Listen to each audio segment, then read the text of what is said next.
Good evening and good afternoon. It's Shirley with Spirit of Matter, and this episode is continuing in the series of Aries Rahu. Okay, the notes, and it is a night actually with Mars, our Jupiter ruling both the Ascendant and Midheaven. Ascendant Jupiter is sitting pretty in the third house. Degrees. Mars is in the seventh house in Virgo. So Aries here is in the second house with Chiron and Rahu in the 29th degree. Moon is in Leo, 7 degrees, and this is our chart for this conversation. And so, what I want to emphasize with Aries and Aries as the ruler of Rahu. And I want to hone in on a specific signification of Aries. And this is the I am.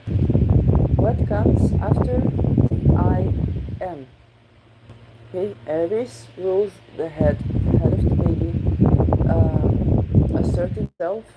So also the act, Mars, ruled by Mars, of doing you. So who is me when I'm doing me?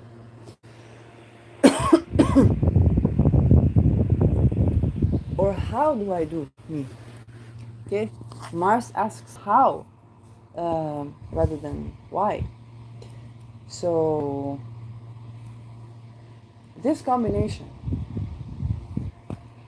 is given a strong emphasis, notwithstanding that Chiron, the wound around this self-definition, is also there.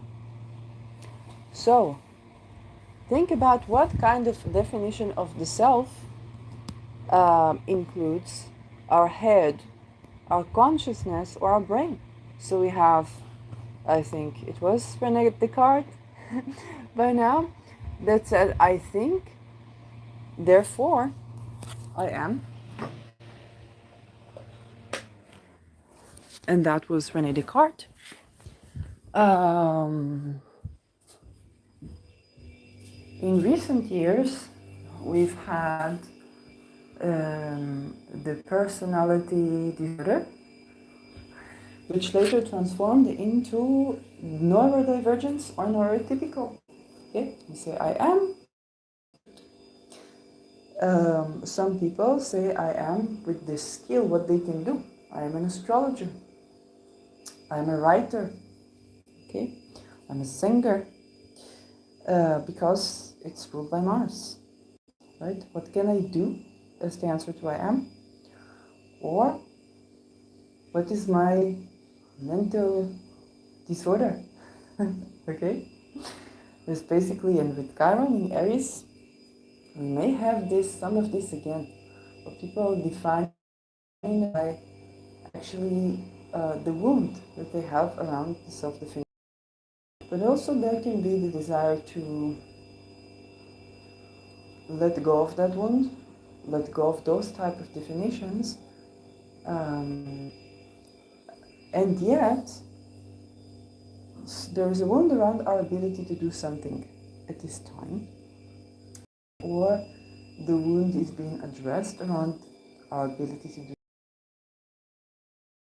It was the rise of the discussion about ableism. It's an important discussion.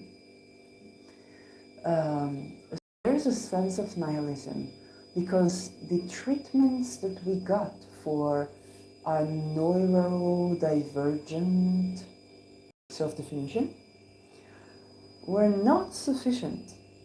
And eventually, when I hear these voices from other neurodivergent people, it's that we don't want to be a disease. We don't want to be treated as something that needs to fix or to change.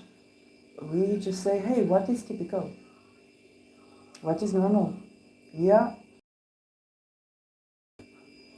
variety of people that also accommodated simply because we are people and I identify with it a lot. At the same time, we might turn to understanding that we do need a lot of accommodation and innovation to do something. So, what is my skill? What am I passionate about doing? And here also Chiron can arise. Okay, say, okay, I really like to sing. I like to sing when I like to. I do not see myself doing the Beyonce thing, okay, which would feel like work to me, while singing is about emotions. It's about the present moment. It's about expression. If I'm singing every night, how am I expressing myself? Like, actually in this way. So that can also be the case. Or, hey, I like astrology. Okay, would I like to exercise my skill? And there can be a wound around this. Like, I like astrology. I would like to be self-employed if it's like your second or third house, or even your 10th, to some extent your sixth. But I do not that I need accommodation for when I, let's say, my taxes or my bureaucracy. Now it's Saturn hour. Okay, so we're gonna have a lot of readjustments of even what we require, and those requirements to do us are going to be strongly emphasized. Who I am, some people will tend to define themselves as a certain ailment, a certain disease, or a neuropathological sort kind of a thingy. But there is also the stream of people who will say, yes, I am neurodivergent. It just means that my brain has something unique to offer, and I need the special, unique conditions so that I can exist in this world and bring value. I have a lot of value to give. I do need the special way and to make a new path. Okay? But there is a wound around this, because it's not even innovation here needs to be renovated. If you think about liberty, which is another, the L word for Aries is liberty. It's not the liberty of Sagittarius, but it's the liberty to be yourself in a very practical way, and to be forming a new identity every once in a while, because it's a cardinal sign, to be reborn, basically. And here, it's the baby that says I am, okay? It's not the optimistic Sagittarian spirit, it's the baby that said, I am, these are my boundaries. World, you change for me, I don't change for you, okay? It is lacking the type of taken responsibility that we see with Sagittarius that is followed by Capricorn, or Sagittarius that is following Scorpio. There's something very philosophical about Sagittarius. And so the notion of optimism, the notion of freedom, comes down to earth, and now it's about, okay, you want to be free, now you need to take responsibility. Aries, what comes after Aries in the zodiac? Okay? In the zodiac, it's Taurus. Okay? I am entitled to pleasure, food, touch, connection, expression, to sing myself, for hours and hours. What comes in terms of the notes, I am entitled. Jesus says, I am divine. Okay? It's a very radical notion of freedom that does not accommodate for Saturn's need to take grown-up responsibility, because you don't ask of a first-year-old baby to take a responsibility. You know what it is when we ask of children to take responsibility? It's called molestation. It's a part of pedophilia. Okay, and therefore the resistance of Aries to responsibility is very much in alignment with the spirit of the times. Okay? That being said, it is ruled by Mars. So we do need to learn how to work with this Mars in a way that creates something new that is actually good. Okay, this is the next thing. How is my action in favor of the world? If we go from Aries to Pisces, okay? How is my action in favor of the world? And I define myself by this.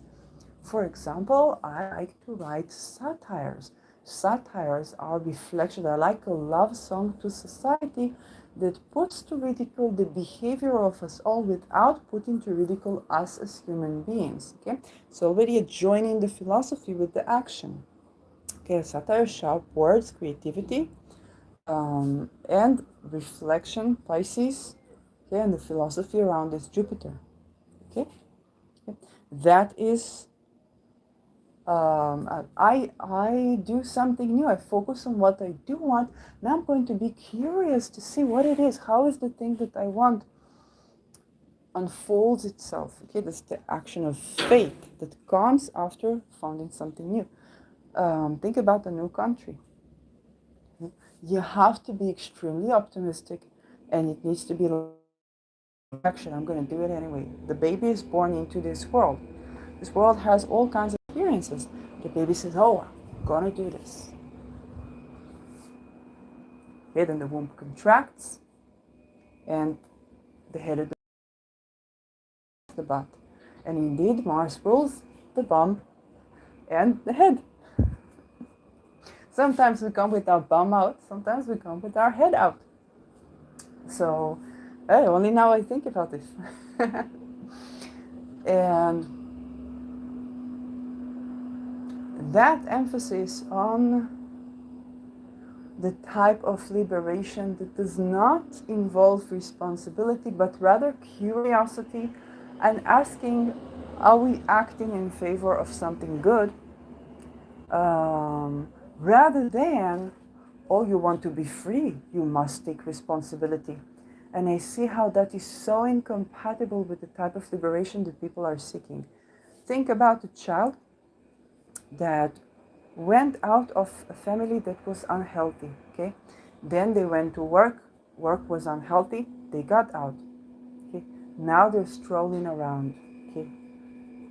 And then as people ask this child, why don't you go to work? What about your family? Now you need to be a grown person. You need to decide for yourself. This is not the spirit. It's like, hey, I just want to be a child. I didn't have childhood. I just discovered that childhood is a thing that people have.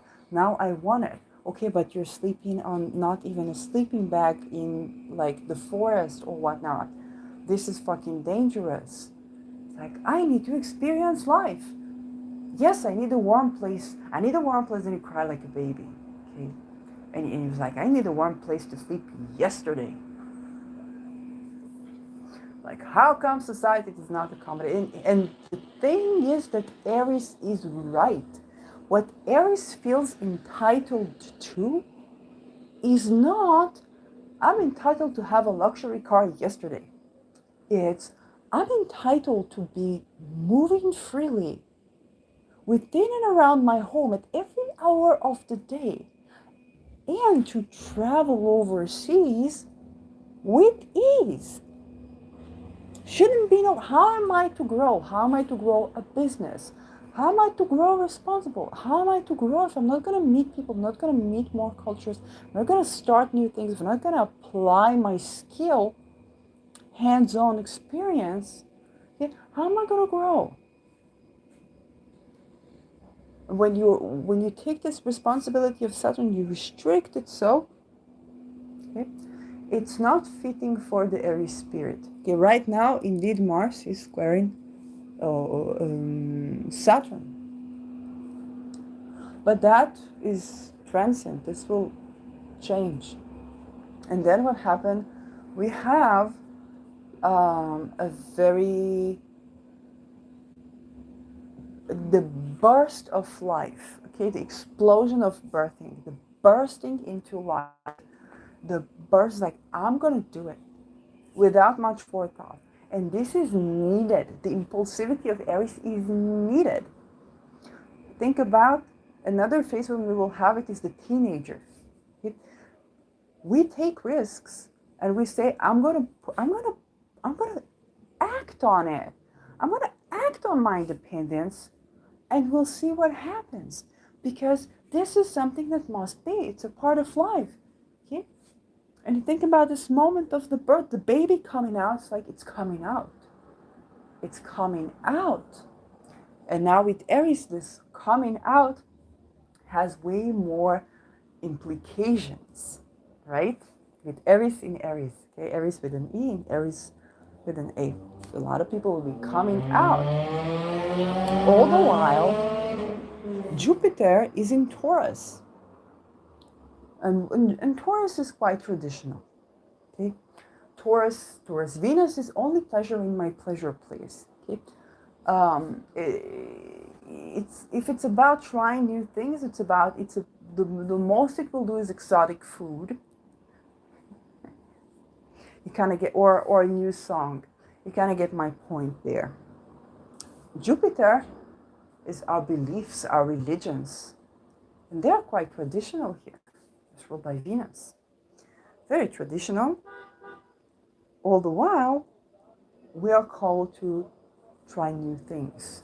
And literally with Aries and Aries, come out. Come out of the closets. There are many closets. Okay, there's the LGBTQ closet. There is the pan-romantic, asexual, altruist love, something I discovered just this week that it exists. It's kind of like it's in between romantic feelings to a friendship, but it's not platonic and it's not aplatonic emotion. I did not know that it exists. I'm thankful for the YouTuber that did a movie about this, and that was beautiful. We're gonna discover more such definitions that have more to do with our sexuality, Mars, erotic desire, driving life, ambition and passion, and also, to some extent, the accommodation that we need for it. The good thing about it is that we're going to have a lot of power moving forward into the new definition of the who I am. And this episode is named Aries Rahu, what comes after I am beyond the Ascendant. Because the Ascendant is the native traditionally. However, Aries in your chart is about that sense of self. Let's see, like this chart has Aries in the second house. So who I am, a writer, an author, a military man or woman, okay, military person, an entrepreneur, okay, a CEO is who I am, it's what I do, okay. Or if there is a wound around here, who I am neurodivergent. I am, I don't know, whatever the, DS letters you put around the name, which can be a phase, okay.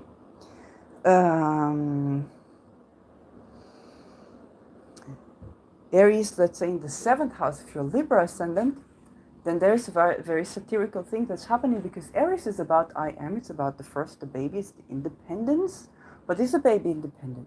Okay? But what happens with the Libra ascendant is Aries in the 7th house. I am my wife's husband. Okay? I am a partner. And so you are defined by that which is the other. Okay? The person who has the ruler of the 7th and 4th in my second is food for thought.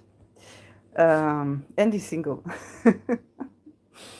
So 9th house, of course, I am my, and you name your worldview, your religion, or this I am bachelor, so and so, PhD from that university, I'm a doctor, I'm a professor from that and that university. This can happen. 10th house, I'm the CEO of, or I'm the father of, the mother of, and so on and so forth. So this is also where we may define ourselves also by our bloodline, because Mars rules blood. And it can be our bloodline. We have a renewed affinity to include our bloodline in our definitions of the self. Okay? I am coming from the bloodline of North Dakota. I don't know. I recently found that I may have some blood relatives or semi-blood relatives. My story is weird. Talk about Chiron with the blood. Anyway, so you might be rethinking that. Okay, I recently found out that the DNA checks that we have with MyHeritage, they tend to hide certain results even when you order a DNA reading about your bloodline. Okay, they will not tell you everything. And that's very interesting, right? We might have some more discussions around that too. And of course, Mars rules our genitals. So other than the gender essentialist and gender people convo, this is gonna be even more heated. It's also, what do I think about my penis, vagina? What do I think about penises, vaginas? But especially penises, because Mars rules the penis. It can also mean, what do we think about war, aggression, weapons, but also drive, passion, goals, the ability to do stuff. We want to be able to do stuff. We want to be able to set goals and achieve them. We also don't want to think of ourselves as, we also want to acknowledge our value even when we can't achieve this particular goal right now, or we can't do this, okay? And there's an interesting blend there. Some people might be recovering their ability to do stuff, or tending to rather not able to achieve something that they define themselves by. And sometimes the answer is not to define yourself by your achievements, but Aries is ruled by Mars, which is actually, we have a huge difficulty here that we can't ignore. And so when it comes to, even, should we possess weapons? How should we protect ourselves? How should we assert ourselves? Did weapon possession grant the promise that it promised in the countries where we have civilian, weapon possession? It seemed like it was not doing what it should have done, or maybe some other way to achieve those goals, but it was kind of doing a lot of things that it shouldn't have been doing. Okay? So how do we address that? And with Aries, we need to think innovatively, to think about the mind. It's like, is that really like, okay, the next weapon, the next this, the next that? Are we sick of it? With Chiron, we might be sick of it. We might be saying, oh, we don't want to develop yet another weapon, another this, another that. Like, haven't we had enough of that? Is there something new that we can try about this? How to go about this? So, innovative solutions, and rethinking how what we think affects the blood flow to those who have penises, to the penises. Yeah, I don't have penis, but those who have penises, to the penises. And so the understanding that not everything that gives me an erection is sustainable and nourishing, and not everything like this comes in alignment with who I am. So how do I get an erection? How do I use my penis? How do I self-pleasure? How do I have sex? And how do I pursue my drive in the world?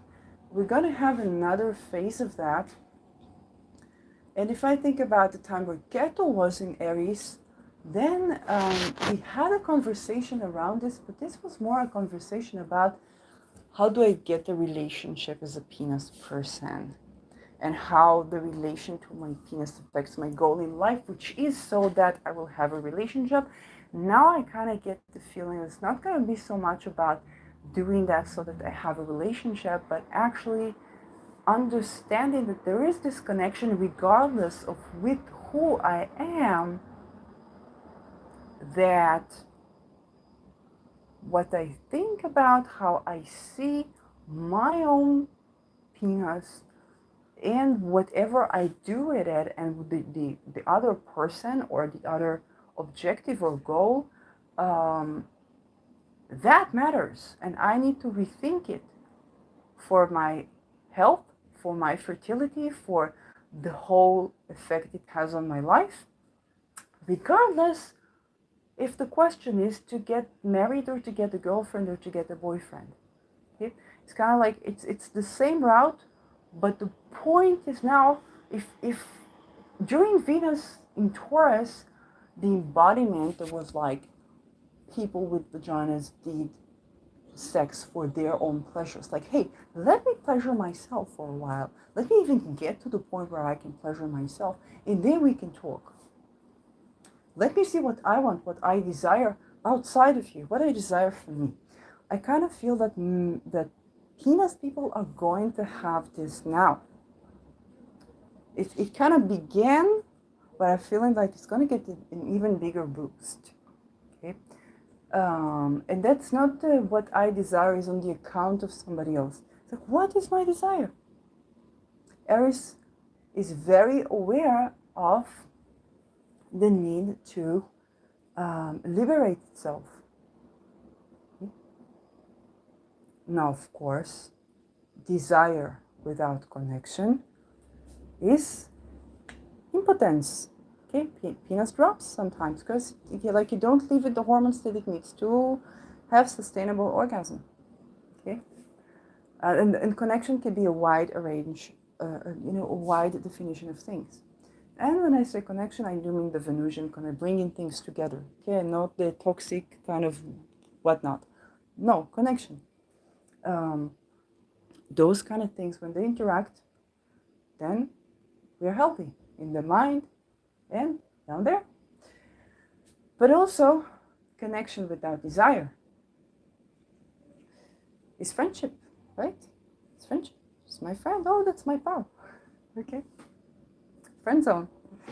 So we're going to be both rethinking of desire around our genitalias. What is the meaning of the penis in the range of gender? What is the meaning of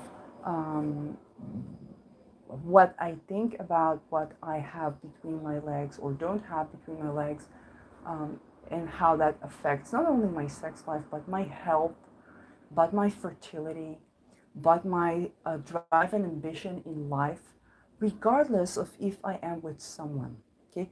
With the exception of Libra ascendants that have Aries in the 7th house, okay? So you're not being codependent right now. Maybe you are, but right now is not the time to try and diagnose it because Rahu is giving strong emphasis to that 7th. And here is the place to mention a good Twitter comment, don't remember by who, that says you must remember that Rahu and Ketu are part of the dragon that was cut off. They are not about letting go of Ketu only and going to Rahu only. Okay? You have to have a little bit of both and kind of bring these two together even though they were severed so that you can progress in life. When Rahu and Ketu are ruled by Mars and Venus, we understand it the most. In terms of evolutionary astrology, the Sol came from where Ketu is, and some Pluto. And she's heading to where Rahu is. So we need to let go a bit of the past so we can move on. And sometimes we do need to let go entirely of the past, at least for some segments of time, so that we can focus on the future. But sometimes It is about letting go of some of the past, but also maintaining something from the past, from where we've been. And then it's another challenge. Okay, how do we hold this round Ketu together even though that they were severed? You think about the relations of Mars and Venus, as ruled now by Ketu and Rahu, there is an increased awareness of the existentialist crisis of both being of Venus, relationshipy, connectiony, about beauty, about sensuality, expressive, and about Mars, expressive in another way, active, ambitious, penetrative. Okay, and it's like, okay, how do I accomplish my penetrative desires without something concrete to penetrate to? Okay, it's like, how do I ethically bring myself into a livelihood? Because if I do it on the account of Venus, I have killed that which sparks the passion within me. And when I say Venus, I mean the connection. Okay, there's something out there that makes me want to go towards it. It doesn't matter what's between the legs, huh? And now Mars will have to find a way to do that, pave the way to do that, because the way other men did this, or the way other people with penises did it, some of it is relevant, some of it is no longer relevant. Okay, if there were times where you would ask, there was, if you had a penis, then you would be with a person who has a vagina. Okay, and you would be a man and they would be a woman. Okay, that was the past. Not for everyone, but mostly that was the tradition. Then you would like the lady, you don't go to the lady, you go to her father. You say, I like the lady. Then her father makes sure that you are a right man. And you get the right of the father. Then the lady feels more safe with you. Now you can ask the hand of the lady. But you have to ask the father. Okay. What if the lady doesn't like it, but the father does? Now we're in a problem. Okay. But though, like, there was a procedure around going about this to show that you are honorable, that you're sustainable, and now you can get your passion across. And sometimes it can be the case that you have this spark of passion, especially with Aries. You don't yet know the person. You want to know more about them, and you're infatuated. And then, you got what you wanted. You've been very passionate, very impressive. But now you got what you wanted, and the spark is off. So you need to reignite it. How do you even do it? Okay? And even then, the way that people went about this might not be compatible for now, because now the lady has a penis and the guy has a vagina, and we're not even sure about the commitment style, and we're not even sure if our kinks are compatible. We're not even sure if our lifestyles can match. We need to overcome and solve other sets of problems. So those things are also at the point of concern. And what do we know about Aries? Aries is the head of the baby. What does a baby do when it just got out and it's like, oh, there's so many things to solve? Okay? It looks like hard work, and not of that kind. So it looks like, hey, that's way too complicated. And then you can stomp your feet and you can say, I'm not doing this. And you can have frustration because you do want to do this. Okay? And that can be about the goal in your life. And it can be about romantic relationships. And it can be about sorting your sexuality out, your health out. So if when Rahu was with Venus, a lot of people looked at their fertility not for the sake of, oh, I would like to have children right now, but I would like to have the choice. I would like that to be from willing consent. And so I must deal with, if I have fears, I need to deal with. And also my fertility is also my creativity, my business, my career. It's not my career, my business, my self-esteem even, my passion in life. I want to be fertile for the sake of being fertile, for the sake of enjoying life. Now we get this, but with Venus people. Okay? And it plays a different roles. Like I want to be potent. I want to be competent. I want to be able to do this. It's like, hey, not being able is good, and I want to have a freaking orgasm. And I want to have a freaking erection. And I want to have a freaking erection whenever I fucking want to. And I want to have this fantasy in real life. So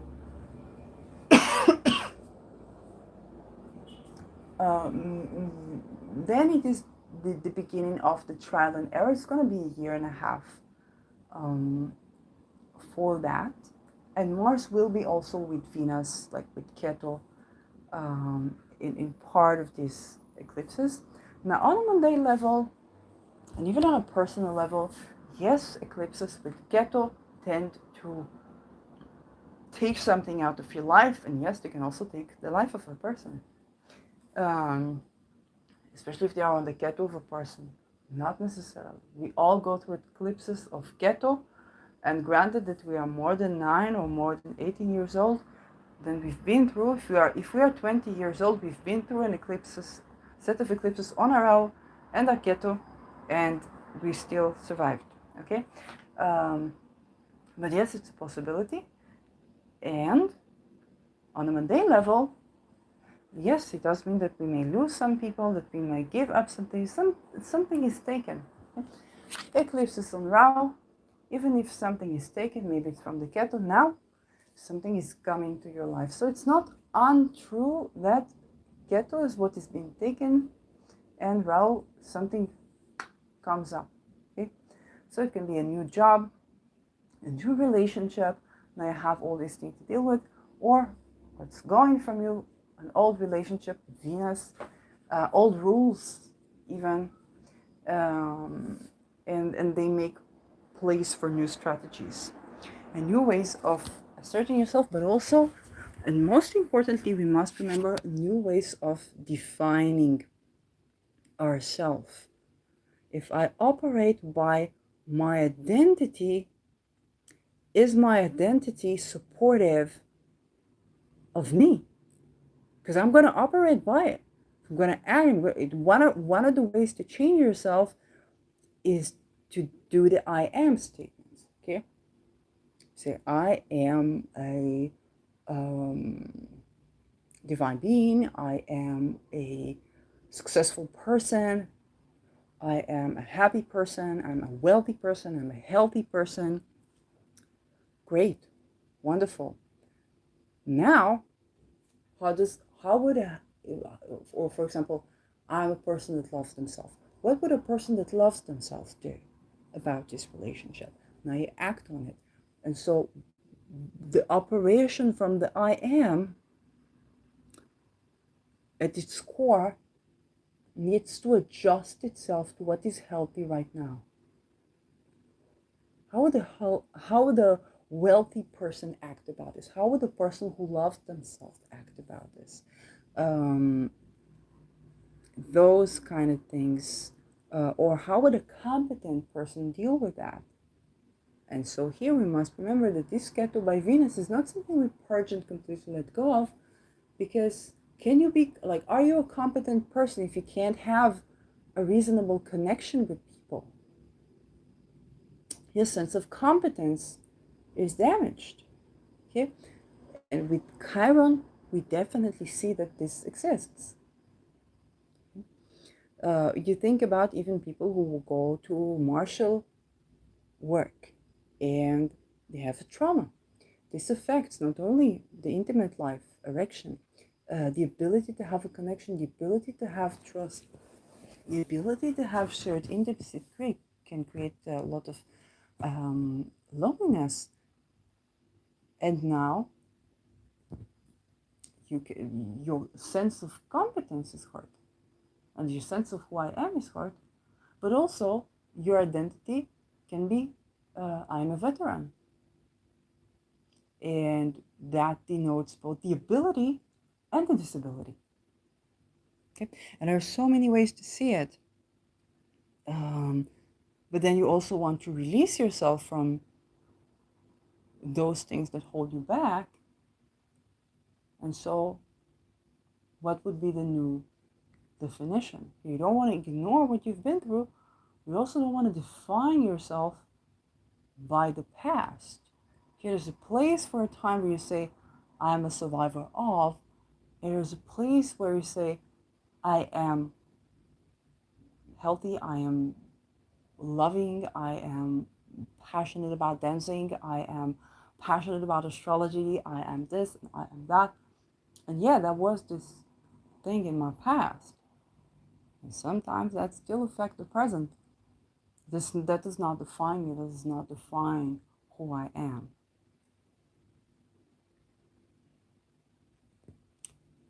So with this deliberation, I will end this episode. And thank you for listening.